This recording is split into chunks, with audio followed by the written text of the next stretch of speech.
Welcome to another episode of The Devil's Advocate. It's been a while, but today we have a special episode with our guest Erik Doesburg. And today is a special episode because the initial idea of the podcast was to find someone with outspoken ideas, and then also find someone with opposing ideas, and have both sides debated to see, what still stands after carefully attacking the standpoint. So, Erik, I'm very glad you're here today. My pleasure. Please tell the people a little bit about yourself. Who are you? What do you do? I study history in terms of day-to-day life. I'm a master's student in history. I specialize in Russian modern history mostly. So the area I'm most interested in and I write most about is from, say, around about 1870 to 1915, 1917. I usually don't include the year 1917 that much. I'm a member of ails, International Socialists, who are an unorthodox Trotskyist, socialist, revolutionary socialist organization. Marxist, socialist. Yes, all that. Yeah. And I'm a member of the Groningen branch. Yeah. For 3 years now, a little over 3 years. Yeah, we actually met at one of the meetings there. I was really curious about it, and you gave a talk there, and I was intrigued, and that's when you agreed to do this. So today we are going to talk about Marxism and socialism.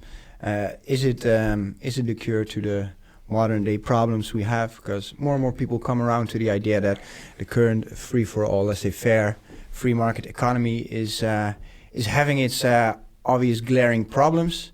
And today we'll be discussing whether or not socialism is the way forward. Can we learn anything from it, or is it just a bad idea overall? So I like to start with shortly steelmanning the argument, which is the opposite of a straw man, where you try to present the argument of the other person as well as you can, so you have common ground and both all parties know what you're talking about. So I read into it a lot, and you can correct me if I'm wrong and add things to it. The basic premise seems to be that in ancient times, people worked to maintain themselves and their family and their tribes. But as technology progressed, people in society became much more productive, eventually leading to a surplus, which means you produce more than you need to sustain yourself. And that leads to a specific problem, what to do with this surplus. And the idea behind Marxism is that this surplus has been taken from the people and has been appropriated, and a system has been set up that exploit the workers for the gain of the capitalist. And this is inherently unjust because just think about this. You have workers who go down in the mines, risk their lives, work very hard, break their backs, to dig up a lump of gold or coal, but by some weird turn of events and narratives and societal structures, the majority of that money ends up by somebody who's never necessarily has set a foot in that mine. And that is inherently unjust, and it's because they own the means of productions, the machines, the factories, the companies, and they have not gotten these means of productions through hard work and merit, but basically through taking them from the peasants, the people who work the land, and most inequalities stem from that, and that is a problem, and that's why we need a revolution to turn the tides and give the means of production back into the hands of the working class. What are your thoughts about that? I think the briefest of broadest of strokes, correct. The surplus problem is a lot older than capitalism. There's always been a certain section of society that works, and that quite quickly creates a surplus. As soon as you've created more value than you need to sustain yourself, you've created a surplus. Now, even if you go back to very early society, not everybody worked. There's a society is split up between those who work and don't work. There's the 2-year-olds who obviously they don't work, right? And there's the very old, they also don't work. So there's a section of society that does the work, that creates the value.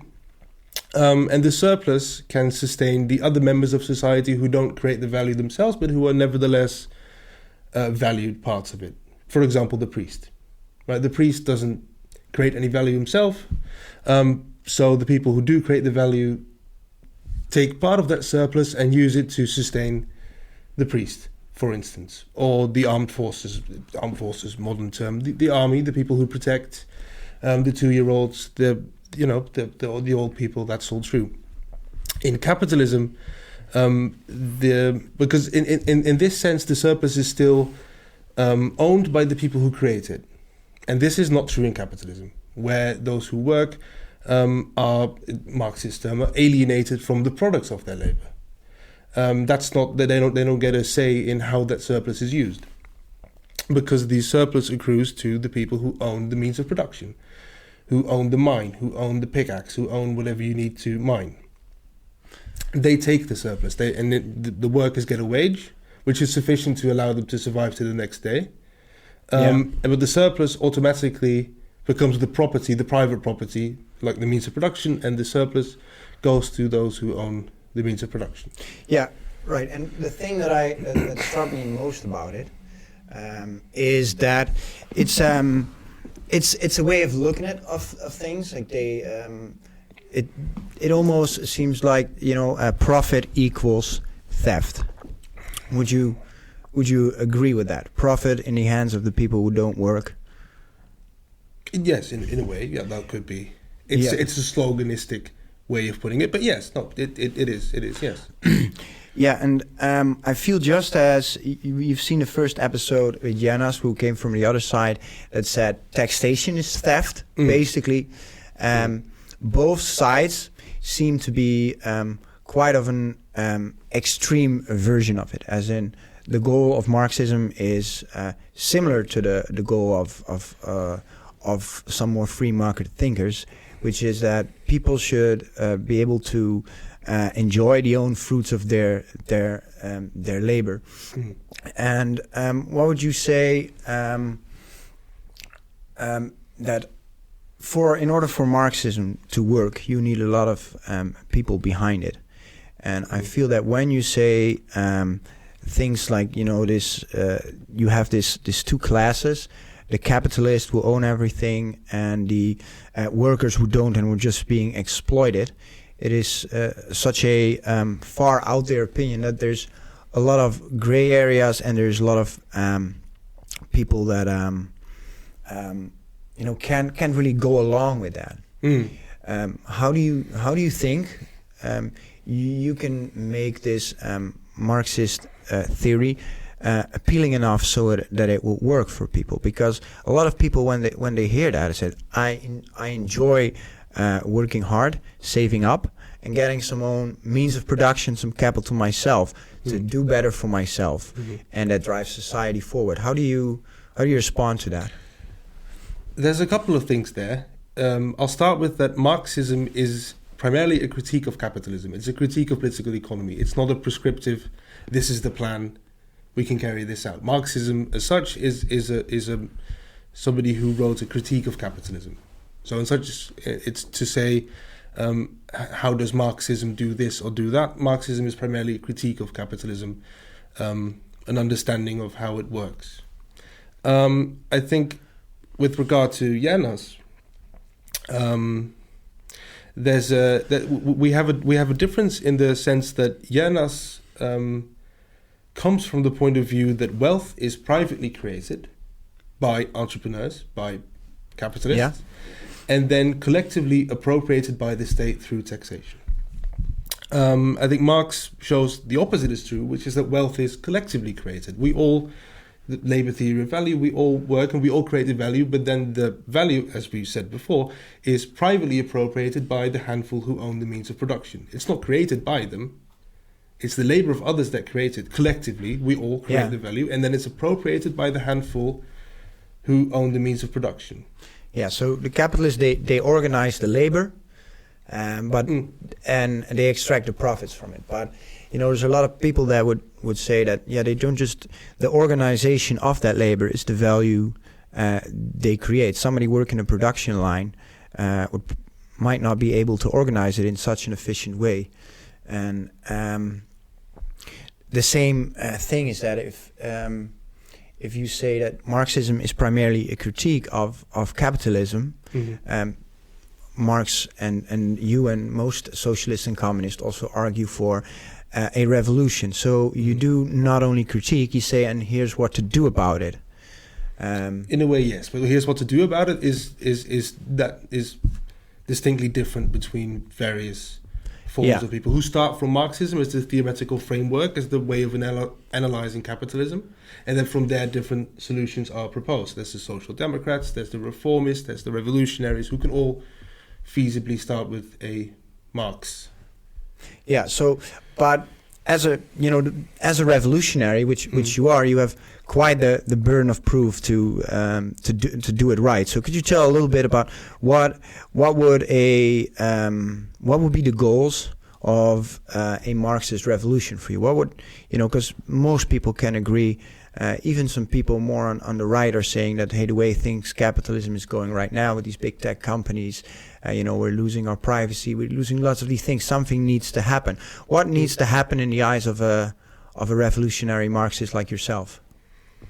For example, you could put it very succinctly in one phrase: the disappearance of the difference between profit and wage.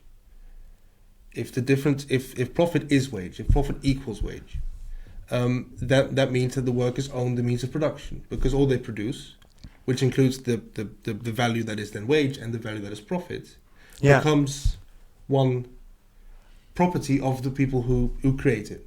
So that would already be, because then there is no need for capital. If the workers own the means of production, there's no need for investments. Investments don't happen. Loans from banks is a different kettle of fish. But if the difference between profit and wage, this is one succinct phrase, if you will, for what would already be the downfall of capitalism as such. But mind you, based on this phrase, there is still something like a market. Yeah, the market isn't specifically capitalist. If you ask a lot of people, people who like capitalism, what is capitalism? Could you define capitalism? 9 out of 10 times you'll hear some story about markets. But the ancient Greeks had markets, and the Incas had markets, and the Chinese right now have markets. So this market idea, division of labor, that doesn't have to be capitalism. No, but the thing is that most people, when they hear communism, they think that it's this combination of free markets in a capitalist society that has produced a lot of wealth. Mm-hmm. I mean, I can challenge you to find any moment in time where people were doing better materially in large parts of the world, not everywhere. So people say, don't throw the baby out with the bathwater. Mm-hmm. We've gotten to this point. It has its flaws. Mm-hmm. Let's see what we can do better instead of, overthrowing it through revolutionary means. Mm-hmm. Especially considering the fact that so many revolutions have gone awfully wrong in the past. So I think the burden of proof really lies with the revolutionaries, especially as I'm consider myself to be pretty left wing. But when I read about the Marx ideology, I feel first this is not going to get all people on board, and it needs to, otherwise it won't work.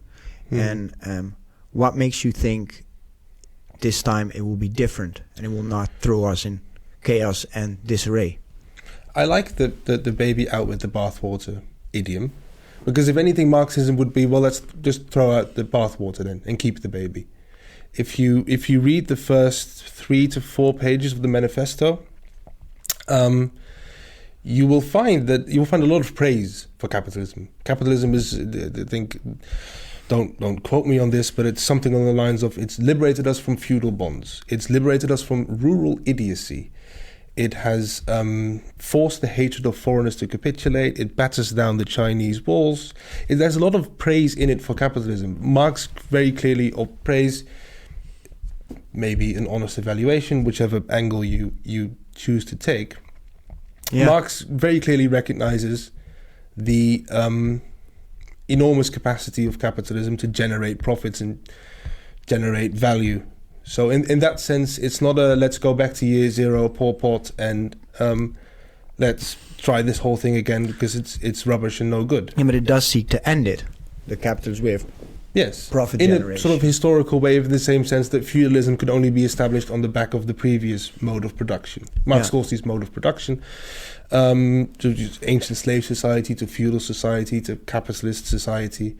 Capitalism it's not natural in the sense that it just appears. It takes decades, millennia of advancements and in production before you get to anything remotely like capitalism. Which is, if people say it's natural, it's a bit of a... Yeah, that's an interesting thing to wrap your head around, that people seem to assume that if you let everything just go, capitalist society would just magically come into being out of nowhere, which, there were systems before capitalism and there'll probably be systems after capitalism. So what I'm wondering is, why do you think all those socialist revolutions went wrong? And second, how can you do better? How can you almost make sure to do better, since the negative consequences could be so huge? How do you do better than that's a big question. How do you do better than but it is a very pivotal one. Revolution? No, that's absolutely true. I think if you, for example, look at the Soviet Union, you can't possibly say that the workers owned the means of production. You can say a lot of things about the Soviet Union. A lot of them are bad. Some of them are good. Their literacy rates were quite good. The Chinese Communist Party has set itself the target of liberating China from poverty. It's doing quite well on that part. So there is, but they turn into a totalitarian dictatorship. So yes. I get the point that communist Russia wasn't really communist, and Chinese communism of the CCP is also not truly communism. But then the question instantly becomes: those people did intend to, or a lot of people, at least in the beginning, did intend to create it. And they got sidetracked, and oftentimes stuff went horribly wrong. Mm-hmm. So before any good left-wing people would, because we're probably not going to convince hard-wing libertarians to become socialist. But if you're a left-wing person who's in favor of socialist reforms and democratic socialism, why would they go all the way to become a Marxist?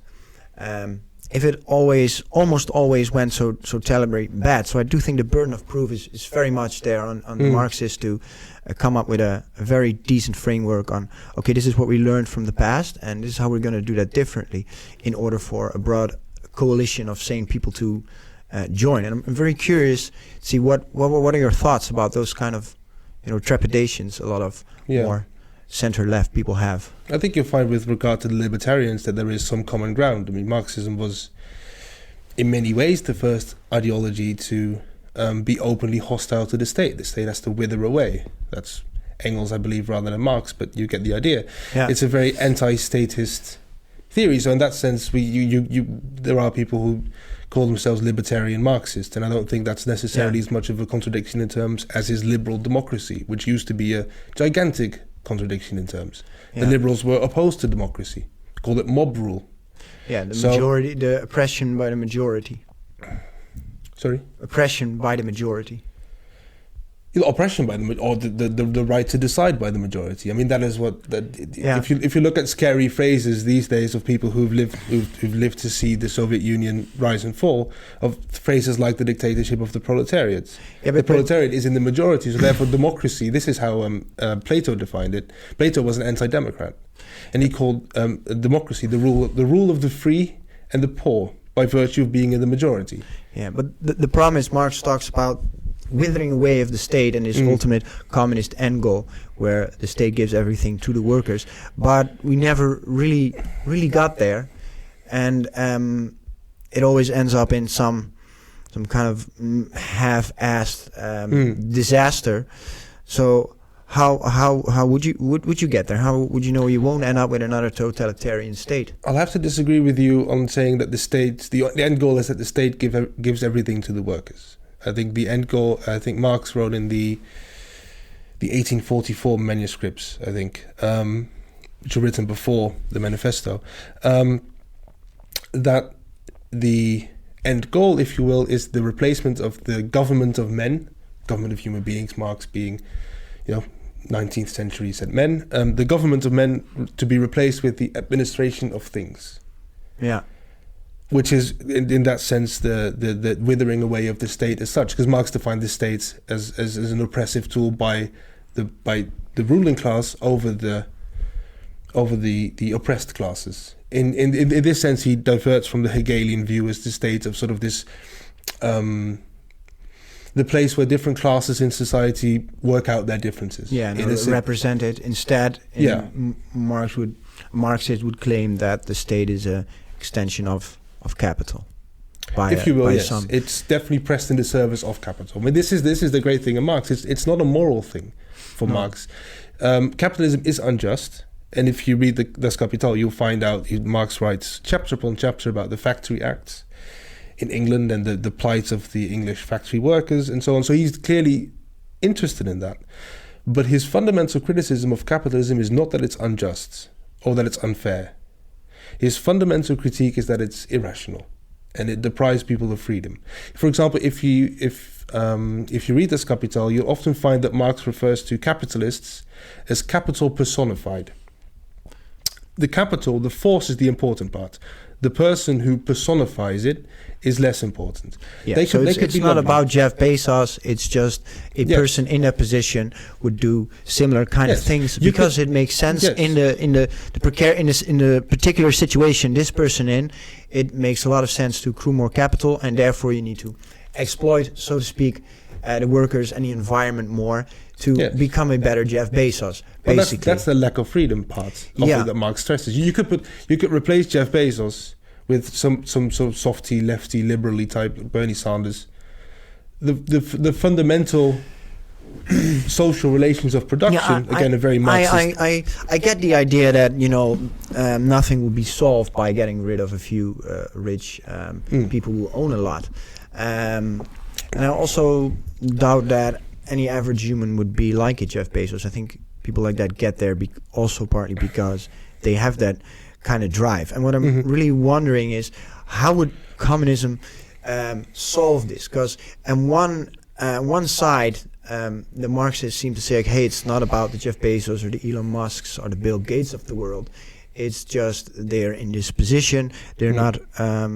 Anyone would do that kind of thing in that kind of position, which is kind of a little bit of a bleak world view on humanity, so to speak, because they're just being rational in that specific sense. And at the same time, they say, well, once the workers are in charge, they would naturally do what is right for the workers. And this idea is what I have a lot of trepidation about. Is what makes you think that that the workers would do a better job? Why would as soon as the workers own a mean of production, won't there be any incentives to like the people do? Just people want to get ahead. They want to keep up with the Joneses. People are wired for hierarchies.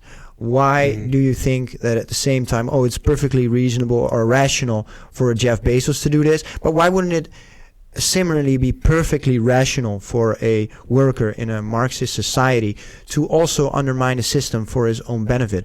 I see the problem, but I don't see how that problem is fixed after any Marxist revolution. I'm really curious, how do you mend those two? What is it that you think Jeff Bezos does? How you can think that, a capitalist will just be a capitalist and do those evil things because he's in that position, but at the same time have a very rosy worldview of the drives, wants, needs, and interest of a regular person in a Marxist society. Won't there be similar amount of reasons for them to, there's all this talk about revolution. What happens after the revolution? How do you think those? What would it actually solve? It would remove the concept of capital, in a way. Jeff Bezos. I mean, you could say what he does is evil or not, but that's the point I was trying to make about capital personified. It's the force of capital that determines his behavior. That's why I said you could put Bernie Sanders in charge, because it's still the force of capital that determines what a Jeff Bezos does, what an Elon Musk does, but not just them, but also just your average high street capitalist. So in a sense, the workers don't replace Jeff Bezos, as it were. The workers collectively own the means of production, insofar as we settle on that definition, which I think is a good definition of a post-capitalist economy.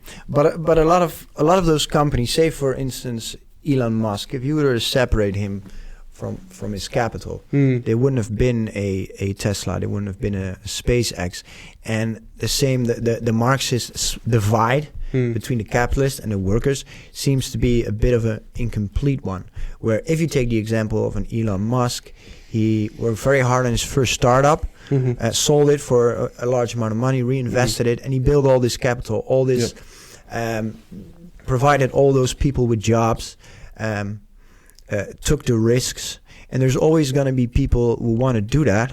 Yep. And a Marxist society kind of takes the incentives, those tail rewards, those huge rewards for those very few people that succeed, that do bring a lot of productivity in. Yeah. So why would you not be more on the reformist side that says, well, we got to find a way to get the Elon Musks of this world motivated, so they will do great innovative things, but yet still mediate the downsides from that, instead of separating somebody fully from their capital. How would that even? You say provide jobs.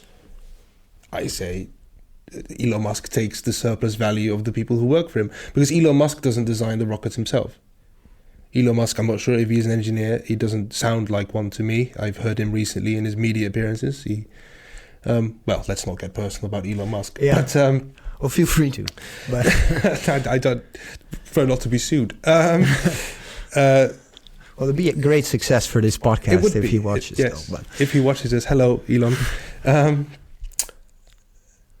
Yes, they are. I mean, they're good entrepreneurs. I'm not saying that Jeff Bezos is useless, or that he doesn't work hard. Like, again, this comes down to, it's not the person of capital. Yeah. The person of the capital is that Marxism specifically has a bone to pick with. But it's rather that the people. If you take the people who work at Tesla, they are the ones who make those cars. Everybody's there. The engineers, the people who, screw the wheels onto the thing, whatever. I'm not really much of a car person. But they do that for a wage. Yeah. The value of the Tesla accrues to Elon Musk. It's sold by people that are not Elon Musk, but Elon Musk takes all the surplus value, and everybody else below him works for a wage. Yeah. Right? It's simplistic. I don't know how Tesla. Yeah.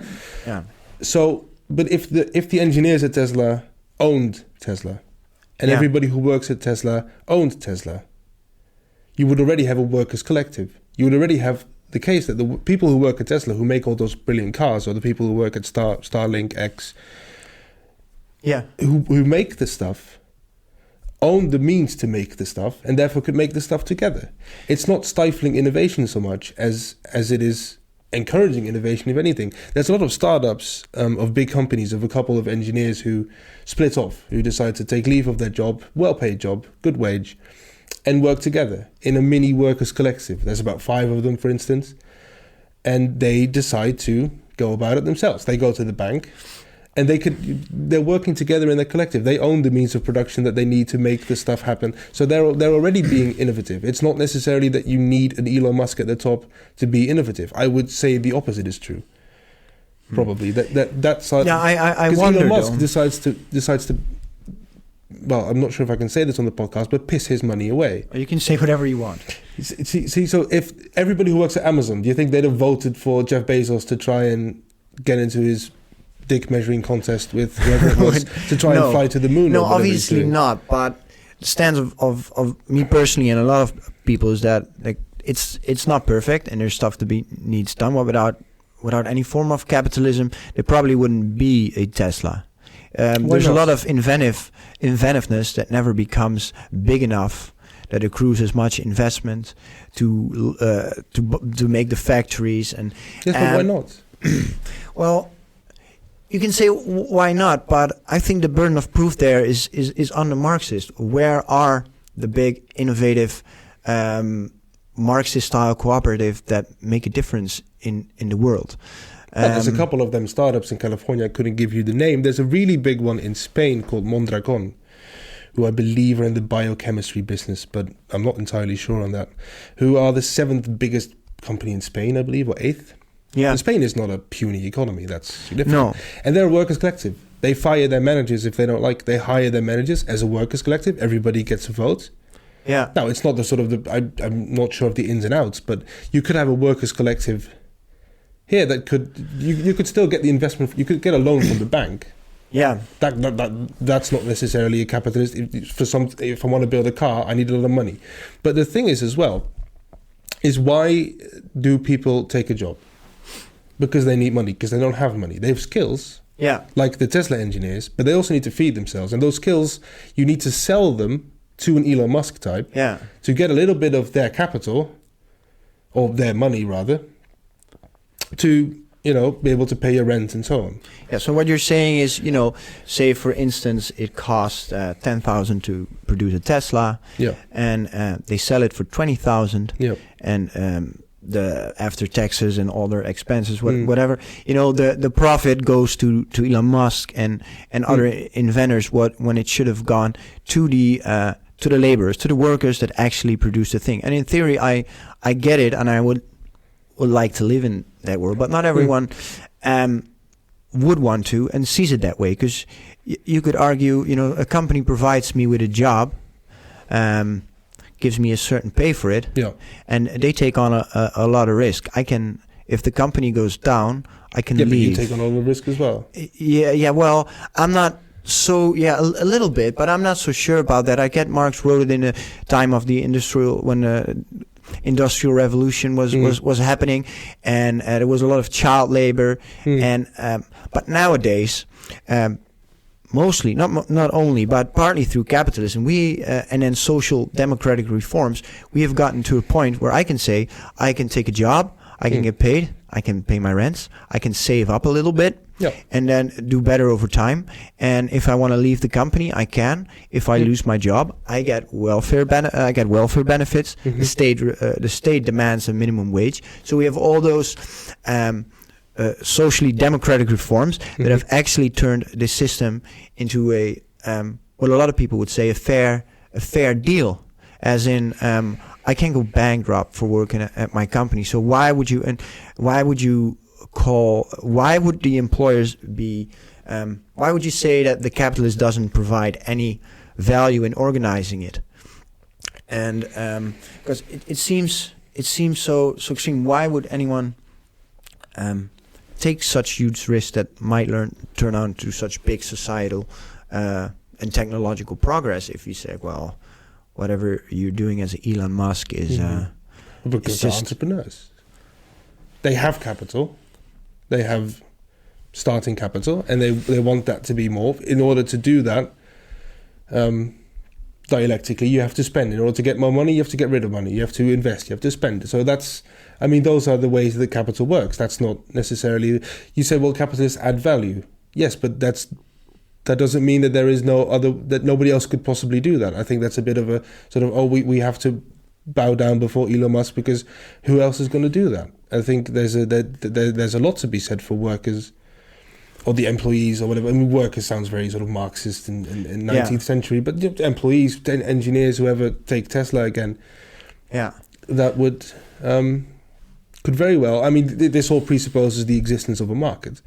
that could very well make those things themselves. There's no need, as it were, to subject yourself to the dictatorial powers of Elon Musk within his company. You could have it run as a workers' collective, as a democratic idea. Yeah. This is all very mild. This is very... Yeah, I know it's mild. It's just that I don't know. You could talk about the Spanish collective, but not on any very big significant scale. But let's move on from that. And why would you say? Because I talked about the minimum wage, the work, the limitations of the working hours, all those problems that Marx addresses in his critique of capitalism. A lot of them are being solved over time in an increasing manner by social democracy. Why would you say, given that we have materially, at least in the West and also in poorer areas, we have it a lot better than previous generations? I don't know anyone who had it worse than their grandparents. Why not say, hey, let's go on with this trajectory of trying to rein in the excesses of capital, and instead just get with the times, with the technology, and try to get better regulations that fit the 21st century, so we can keep this thing going. Yeah. Why there's a number go? of, I mean, reforms, yes. Some of them, like the minimum wage, was a good idea. It was opposed tooth and nail by people like Friedrich August, who strongly opposed the NHS. Yes, who from a point of view of freedom, but it's been the NHS. If you in America still, if you break your leg and you're not in a good financial position, that's it. That's very, very bad. So with the NHS, are people more free or less free? Come on, they're more free.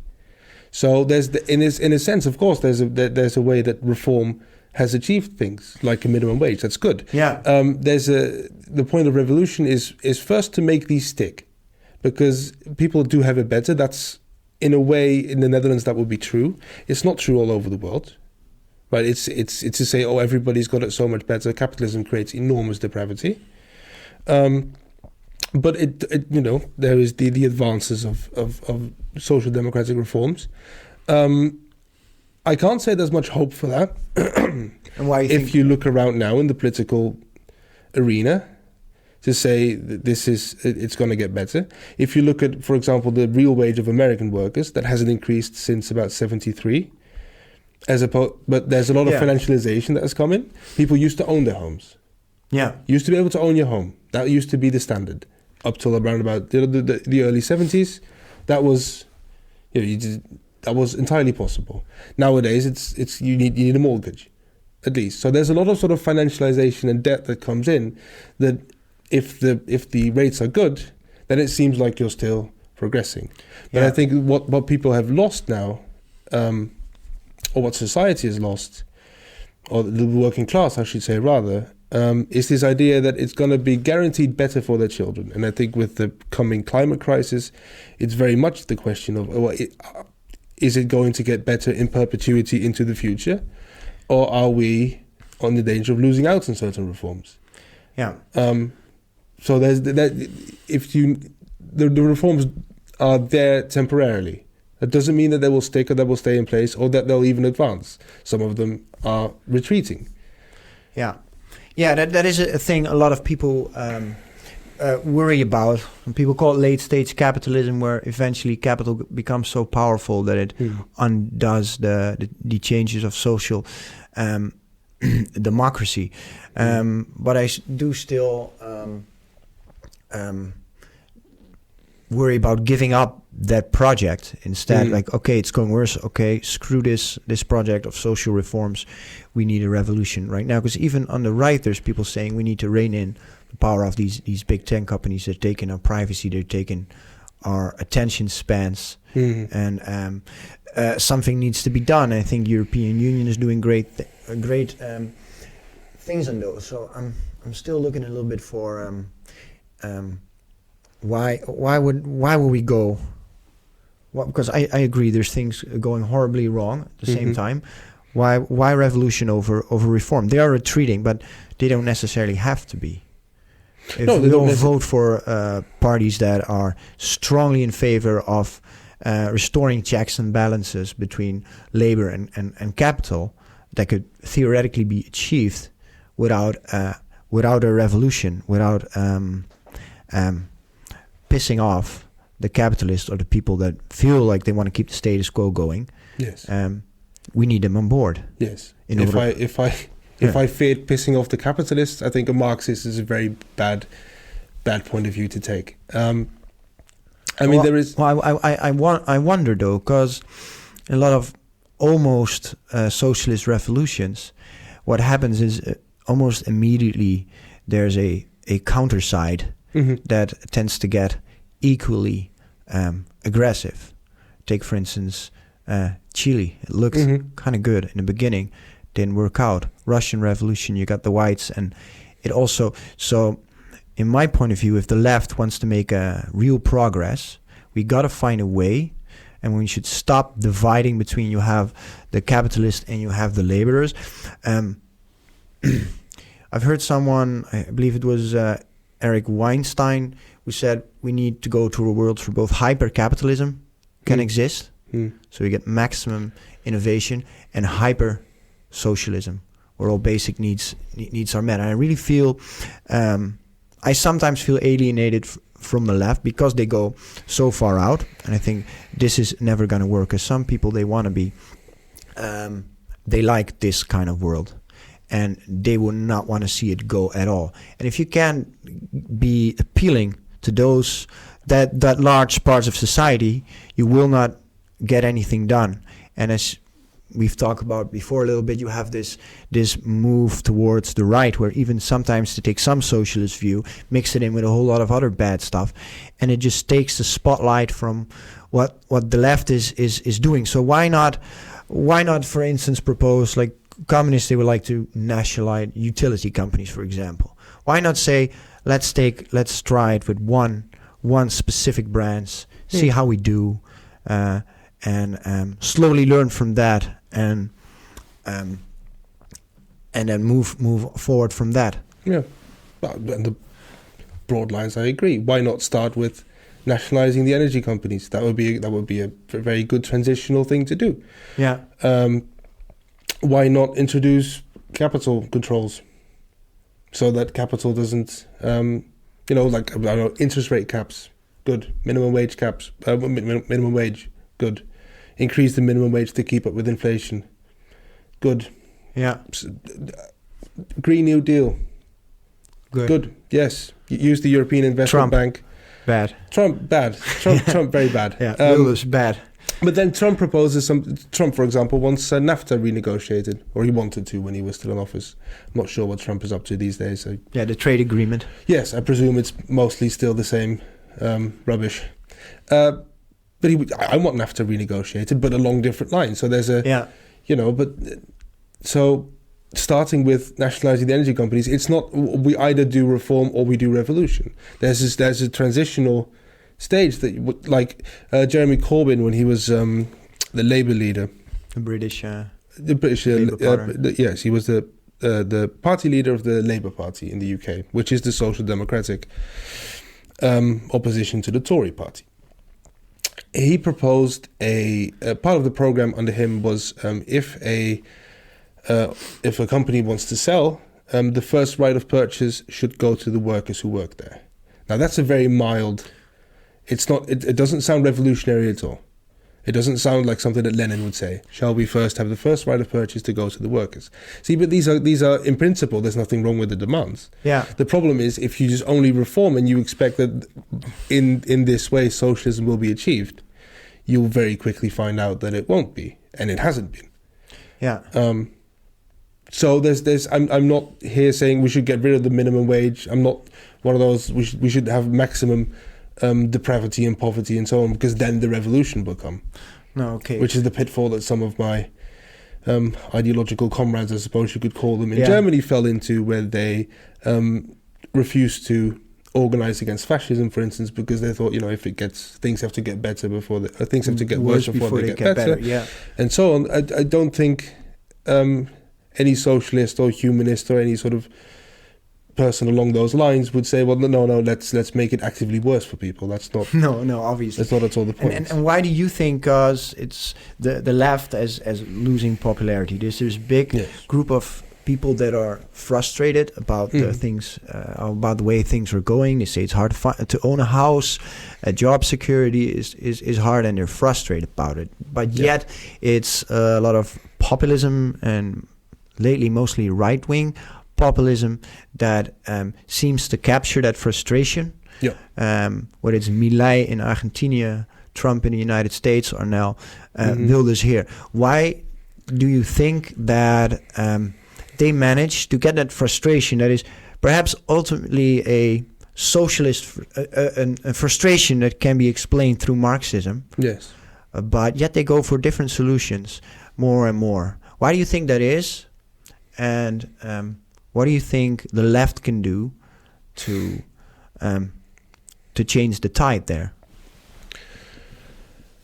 Those are two very big questions. Why do I think that is? I think a lot of it is economic. A lot of it is deeply Marxist. It's not. I hope I'm not putting too much on you, but no, not at all. I mean, so a lot of that is economic. People in Argentina had the choice between somebody who everybody can see is a bit mad, but Milei, he is out there. Yeah, for the people that don't know, he's a libertarian who in his political campaign. Yes, but even libertarians don't really like him. It's just, but people are so frustrated that because they had the choice between him and I think the former finance minister, I believe. Yeah, at least a minister of some sort, an establishment figure, some sort of trusted type of person. And you see this in a lot of places. You saw it in the Netherlands, where you could the big choice was between if you want Timmermans, the former vice president of the council, in Eastern Germany, the most economically depressed part of Germany. The AfD is the biggest party in polling, the second biggest party overall in Germany now. So there's a lot of frustration. That's absolutely right. And you saw it with Brexit in the UK, that a lot of Labour, a lot of union and trade union people, good socialist people, Labour types, voted for Brexit, and for partly good reasons and partly out of frustration with the David Cameron was in favour of remaining, so people voted against. Yeah, there's a strong reaction against establishment politicians, the way everything goes. But why? But why against? Why do then people turn to the right? Why is there no left alternative that captures that frustration, that can come up with a coherent modern version of Marxism that makes the people say, "Hey, yes, that is the problem. Let's move in that direction." Instead, they go for a right wing populist who on the side sometimes also promise free money. And what do you think? One of the other things I'd like to talk about is a nice bridge into this. That you're a member of the International Socialists, international network with different branches that advocates for revolutionary Marxism while not against reforms. And I saw the rainbow flag behind your logo of the ISG, or the flyer I got that originally drew me in. Yeah. And it always, let's get this out of the way. I'm all in favor of human rights for everyone. It doesn't matter what your sexual identity, gender, race is. But Marxism says, let's all unite so we can do something about this. But yet at the same time, there seem to be a lot of other causes that are linked with the ideology of Marxism that tend to deeply divide people. Say, for instance, Groningen was known to be the region of the Netherlands that was voted in large numbers for the Socialist Party. But a lot of this, you could call it neo-Marxist, cultural Marxist, however you would say it. It seems to divide people more and more instead of unify them, taken away from the original socialist idea, and pushes a lot of people away. What do you think about that? Do you agree? Do you disagree? What are your thoughts on that? That having a rainbow flag on our logo that people would go, well, I was in favor of the Marxism, but now that you've mentioned the queers, I'm out? Well, not necessarily because you mentioned the queers, because it's associated with cancel culture and wokeism. I think it's a very much a tough thing where more and more people can't untangle equal rights for people of all kinds of walks from life with wokeism. It tends to become this big hot button issue. People associate a lot of other negative things to it. Yes, well, partly because I think it's easy to do if you it's a way of possibly trying to capture people's frustration. That there's a group that can be kicked at will. That's easy. If you, for example, I've been told I can say whatever I like on this podcast. The NSDAP party, the Nazi party in Germany. Yeah. If you listen to the speeches by people like Goebbels and Hitler and so on, at first there is before say around 1933, there's a strong anti-capitalism sentiment in there. There's distinct hatred of the bankers who caused the crisis and who caused the downturn. Nazis are national socialists. Yes, they just called themselves that because that was the current of the day. There's nothing socialist in them, which is why they call themselves the Workers' Party. That's very, but okay. There is this what people have also said with Wilders, that he's a lefty but racist. I think. I don't think that's true at all. I don't think Wilders is in any way left wing, but there is a part of that. I mean, for example, take the example of Mussolini, who was the first person in Europe to introduce Fascism, but also the pension system. Fascist Italy was the first state in Europe to have an old age pension system. See, so there's this. Well, the Nazis as well. There's a part of the speech initially that then delves into the bankers and the capitalists who have done all this to us, and then the second part, it's the Jews. Yeah, yes? there's so always there's this unifying element. Like we as a nation, or as a workers' collective, we are being oppressed, and there we have some oppressors, and they call it, I believe, a mobilizing myth, because might be true, but it's not all, and that tends to be hijacked for other causes, whether it's Marxism, socialism, fascism, other kinds of nationalism. And in Marxism, you already have this divide between the workers and the capitalists. So at what point do you think it's a great idea, instead of saying like, hey, everybody should have equal rights as an employee, as a worker, at what point do you think, okay, we're going to progress this Marxist cause by playing further identity politics, by dividing more into more separate groups and say, they each have their own forms of oppression. And even if you were to agree with that, in practice, it seems to divide people further and drive them in the arms of the right wing. Yes. So purely pragmatic. What do you think? What's the point of it? What is the Marxist trying to achieve? The Marxist is trying to achieve revolution. Why through division? But I don't think it is division. I think it's not a tactical decision or anything to go, oh, well, we want Marxism. Let's get the LGBTQI plus community involved because that will help us achieve. They're not being instrumentalized in any way. I think gay liberation, if you will, anti-racism is fundamentally linked with the struggle against capitalism. You can't offer racism light to racism. You can't say, well, okay, the fascist parties, the right wingers, the actual racists say we should fix something, and it's the Jews' fault, and we go, well, the Jews are not innocent, but we want revolution first.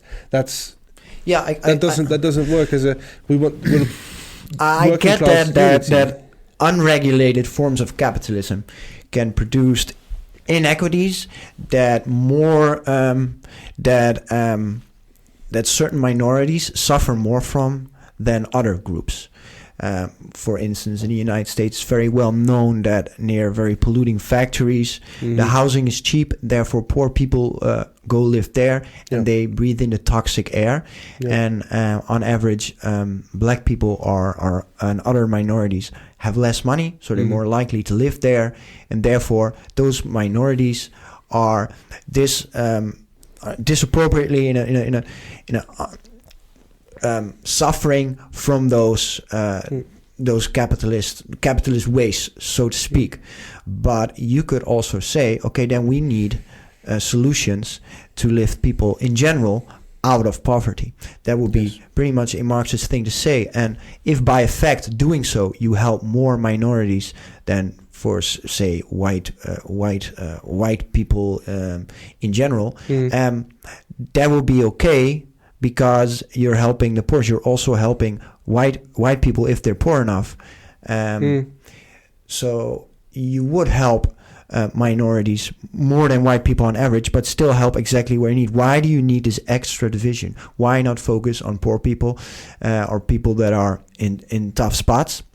And why do you need to introduce the concept of race or trans or gay, or whatever category have you, if you can do it without? I still struggle to see your point of the division. I don't think it is a division. That we are sowing division by being anti-racist. I struggle to see your point as in, we should be racist then? No, but I'm not saying you should be racist. Well, why make it a focus if you can get the same results by just focusing on the metric of freedom and good living standards for the people that need it the most? Well, it's not an either or. It's not a zero-sum thing. It's I mean, on the first part, it's a humanist issue. Yeah, I don't want to be part of a movement that says freedom for the working class, except if you're trans. No, but that's not what I'm saying. I'm saying if you, for instance, if you're just pick black as an example. If you have if you're black and your parents are rich and they went to a great school, then I'm not saying there's zero. That there will be no. You still have racial problems that you have to deal with, obviously.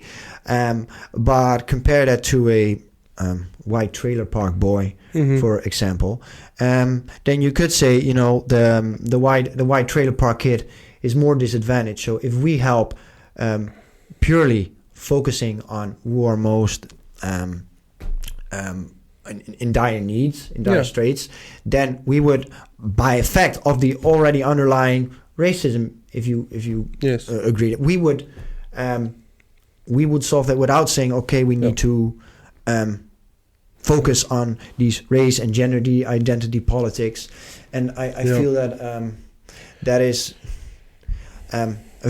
sometimes it divides a lot of people I know that are sometimes left at heart, but they get a little weary of that. Yeah, possibly. I mean, in the example of the factory that you mentioned, that factory is likely to be in a minority neighborhood.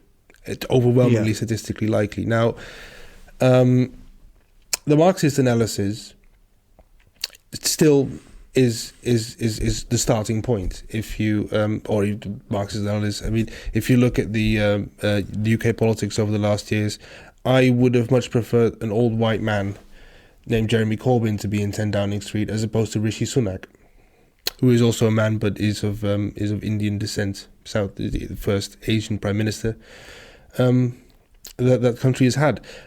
So that I don't think anybody's seriously arguing we should vote for Rishi Sunak because he's of a minority and let's get rid of the old white man, boomer Jeremy Corbyn. So there is, but those are by and large anomalies statistically. Now that doesn't necessarily have to mean anything, but it's not a case of that we are as in your example, the black person who goes to a great university and then turns into a capitalist type, that we give him a pass because he's of a minority group. I mean, but these are overlapping issues. These are oppressed groups within the working class. The working class is not just white, male, heterosexual, but there's a lot of gay people in there. There's a lot of people with different gender identities, not male, not female. There's trans people in there. There's also, and the point is, it's the working people. It's a unity idea. So the division, I think we are, if anything, opposed to any sort of division of sort of say, well, the working class, but not if you're this, that, or the other. Yeah. Okay. Thanks. That's great for clearing that up. Then another point we could talk about, perhaps the final point is we talked a bit about human greed. So suppose this Marxist revolution happens and the capital belongs to the workers. You have these worker cooperated companies where the people all have one equal vote. What then happens to human greed? How can we channel it? How can we make sure that we don't just slowly build another capitalist society all over again? Yes.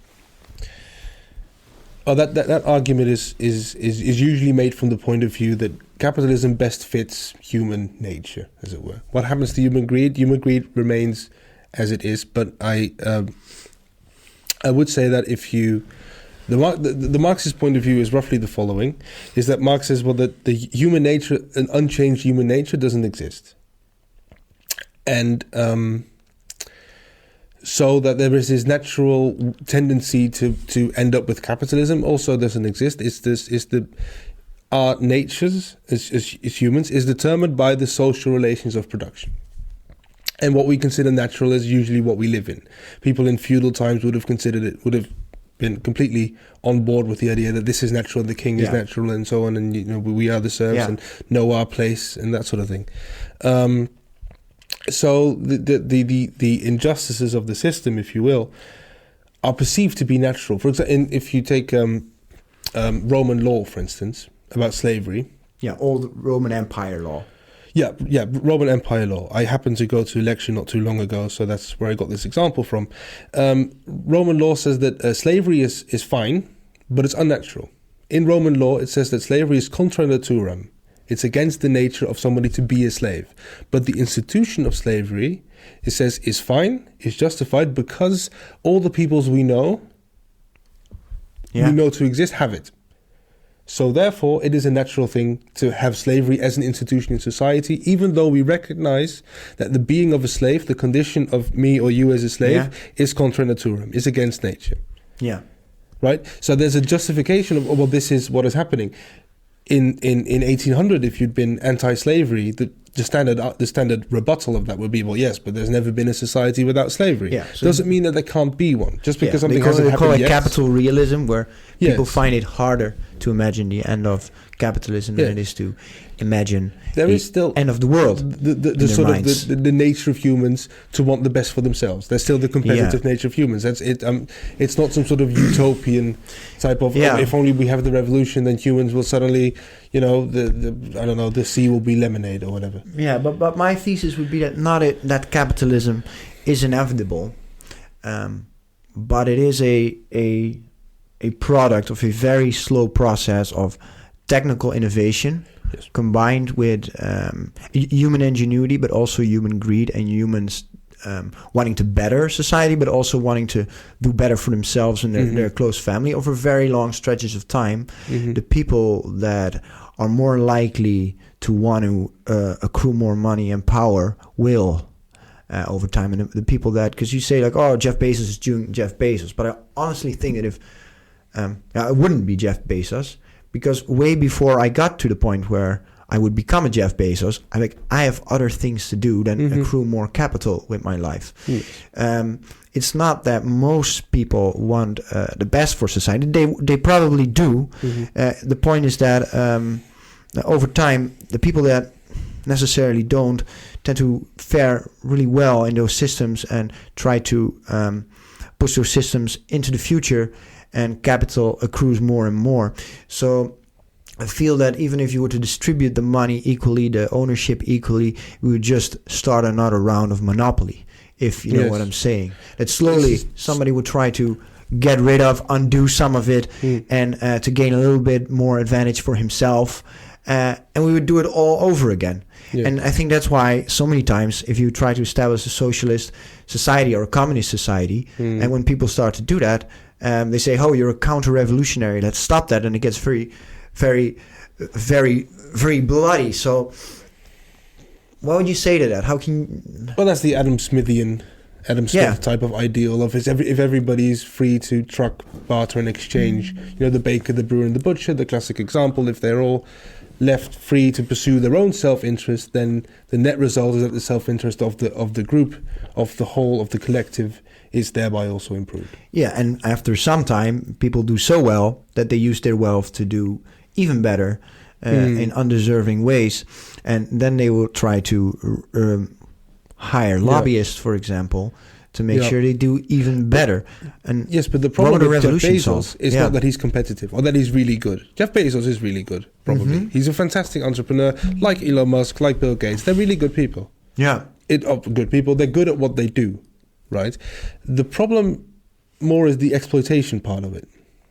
If Jeff Bezos doesn't work a billion trillion times harder. He's not a billion trillion times more intelligent than somebody. Obviously not. And the Amazon warehouse has to piss in a bottle. Yeah. Right? So Jeff Bezos is perfectly free to work as hard as he likes, to be as brilliant as he likes, to come up with a genius thing. It's the exploitation that is enabled by capital that is the problem. Because with mathematical certainty, somebody who was equally smart and clever as Jeff Bezos has lived and died in a sweatshop somewhere. Yeah. Selling their labor so as not to starve. Yeah, for sure. But before capitalism, there was exploitation.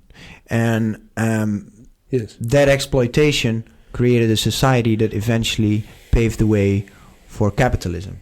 So I guess my question is, if you have a socialist revolution, you wouldn't have those typical kind of capitalists forms of exploitation right away. But why won't we slowly go back there? Because it's first let's change the rules a little bit like this. So I can do a little better for myself. How would just in a game of Monopoly, one person ends up with all the money. Yes. Until enough people Tends say, to be the person who owns the bank as well, I've noticed. In games of Monopoly. It tends to be the person who has all the money already at their fingertips that for some magical reason at the end of the game is the richest of everybody there. Yeah, and at one point everyone's okay, we're fine, I can still win this. And at one point you're so down and out, and if enough people down and out, the game ends or somebody flips over the board and says revolution. And then the game starts again. So everyone with equal money. So that's what I'm getting at. Yeah. Don't you think we'll just... Yeah. It's again, but for example, I can't own you as a slave. Now, why not? Great. And you can't own me as a slave. That's also pretty good. Why not? Because we have decided that is not the rules of the games that we'd like to play by. You can't own somebody else as a slave. We don't like that. Yeah. Even though some people a long time ago thought it was very natural that I could own somebody as a slave. That's not too long ago that we thought that was natural. I mean, the people who were owned were invariably of a different skin color, but the idea is the same. Now, for example, if you conceive of a society or of an economy rather, where you can only have a share if you work in a company. Yeah. And one share, one vote. Yeah. Then there's no need for investment because you can't possibly own shares in a company that you don't work in. Yeah. If you work in a company, you become a bundle of labor and capital within yourself. So the distinction between profit and wage is gone. The conflict between capital and labor is gone because you are that one person. So you work in a company where there's 29 other people. They decide collectively, we want to hire somebody else. Somebody's really good at making podcasts. So you turn up and you also get one share. So then there's 30 shares in the company, 30 votes. Yeah. See, and there's no reason why that is any less natural than somebody who has a billion trillion shares. No, I don't think that is less natural. I think you have a chance of that. People will start slowly undermining that again. The same thing with slavery. You say slavery was prevalent. Mm-hmm. Then we collectively said, let's stop doing that. Mm-hmm. World is a better place. But then we just started getting around it. You have the World Cup being built by slaves. We buy a lot of our stuff from slaves in from Uyghur slaves. So I'm saying there's always this drive by people who are in power to get more power slowly, and I feel that a revolution would just press the reset button on it, not solve it indefinitely. Well, it would make, if the distinction between capital and labor was gone, it would make the type of exploitation that we see now impossible, because there aren't any investors, there aren't stock traded companies. Okay. There's no tradable shares, there's no exchange, so then that type of exploitation would be impossible. Yeah. Okay. One more thing. You said during the meeting where I first met you that a true capitalist cannot be convinced. Could you elaborate on what you mean by that, and then still give it a try to end this? A true capitalist cannot be convinced. Well, the rather is, I can't remember who said it, but there's this quote by somebody, I'm sure it's usually Mark Twain or somebody who these quotes get attributed to, who said something along the lines of, I can't possibly convince somebody whose wage depends on not being convinced. Yeah. It's in other words, it's not a battle of ideas. I wish it was, but it's a battle of very serious material economic interests. So I meant it along those lines, which is possibly where the revolution fact comes back in. There is very little talk and very little sense in trying to come up with the best ideas and then expect that by the power of those ideas, by the weight of their proof, if you will, that is attached to it, and so on, that will in and of itself carry a revolution. Yeah, there are very serious material interests. Jeff Bezos has, it makes no sense, but he has billions or it makes sense in capitalism, but it wouldn't. The chances that somebody in a economy that is post-capitalist has the wealth that he has is zero, because all flies to the moon in his weird dick-shaped space. Those kind of insanity. See, so for him, obviously, he is still, in the Marxist sense, he is still unfree in the same way, or in a similar way that his workers are unfree, because they're both subject to the force of capital. Yeah. But his unfreedom is a lot easier to bear. I think everybody will agree. Yeah.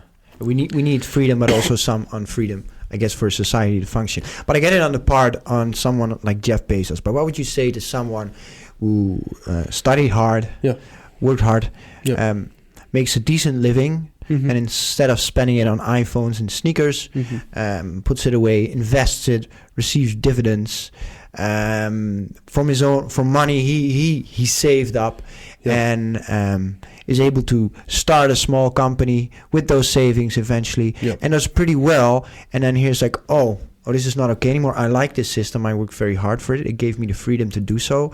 Yeah. Why would they want to live in a socialist society? They work very hard, and you said they earned a lot of money by working hard. So the money they have, the financial position that they're in, is as a result of their hard work. And the hard work could be studying. It's not, people think, in a socialist, communist society, everybody will earn the same wage. Not necessarily true. If there's somebody who has studied 12 years to be a heart surgeon, it makes sense that this person would, equality is not the final goal, as it were, because that would create massive amounts of unfreedom. Yeah, for example, if somebody had a really nice singing voice and we all wanted to go and pay some money, then suddenly the whole equality idea doesn't exist anymore, because everybody's now paid money to this one person, and so on. So somebody doing very well for themselves because they work hard, no socialist could possibly, no member of the Labour Party or of the, on, could possibly be against that. The point where, in your example, where the nature of their wealth changes is when you say they saved up a lot of money, which means they're doing well for themselves, and then they start a company where they presumably hire other people. Yeah. Those people now no longer get the returns to their labor. They work very hard, but they get a wage. Yeah. And quite possibly, if they're employees, if they're not rich already, and they're probably not because they're employees, they have no choice. Yeah. The person who is employed could be equally brilliant. Yeah. But the equally brilliant person still has to pay rent and pay for cat food or whatever else it is, that, or for some sort of whatever expenses they have. And at that point, it turns into capital exploiting labor Capital winning the fight between capital and labor, because this person brings all their labor into the whatever company it is that this person has founded. The employee brings all their labor and gets a tiny part of that. And the rest goes to the person who had the money to begin with. Yeah, well, but you say the money to begin with. This person would probably argue, hey, I worked a job first, and by saving money, I have this money to invest. I earned this money. I can put this capital to work. I should get a return on this, on my savings. And this person that I hire, I give them a living wage. And if they work well, they get a raise. And then they can save up, and then they can bring their great idea to fruition. So my question is, what would you say to those kind of small level capitalists? Why would they want to go the Marxist way? What would be in it for them? Because I really feel I'm inviting you to do this, that if the left takes any control, you have to get those kind of people on board. So let's end this up with you giving your best try. I wish I could, but there's very little I can say because they're capitalists. Now, that's not a bad word. You're a capitalist, boo-hoo. But the point is that they stand on the capital side, and the Marxist project is inherently working class. So the Marxist position would be with the people who this person just employed. There is very little I can say to them that justifies their exploitation of other people's labor. I don't want to justify their exploitation of other people's labor. They can start a company if they want. That's very good. Yeah. But it should be a workers-owned. Everybody who works there owns the means of production together. By working very hard and saving up, I don't think you earn the right to become a little dictatorial person within your own company and saying, well, yes, but I work very hard to be this. So you could work very hard and then buy a slave, but I would in equal terms say that I can't defend that. Okay. I don't want to defend that, and there is no defending of it. Certainly not in the Marxist frame of mind. So what you're saying, you're doing a moral appeal to them? Like, it's great you worked hard? Not necessarily. Now on the basis of this is what Marx called the social relations of production. Yeah. Which are exploitative to the extent that this person who has got the capital to start with, because they work very hard, that can all be true, starts a company and then exploits the labor of others. Yeah. They may be morally a great person. I do not care. They are exploiting the labor of others. They are taking that profit. Now, I'm not morally judging them. I'm saying that I stand for a society or a socio-economic reality in which that doesn't happen, in which that cannot happen. Yeah. Okay. Well, thank you, Erik. Of course, thank you. It's been a great interview. Wonderful having you. And I was the viewers a great day as well. And till next time. Thank you.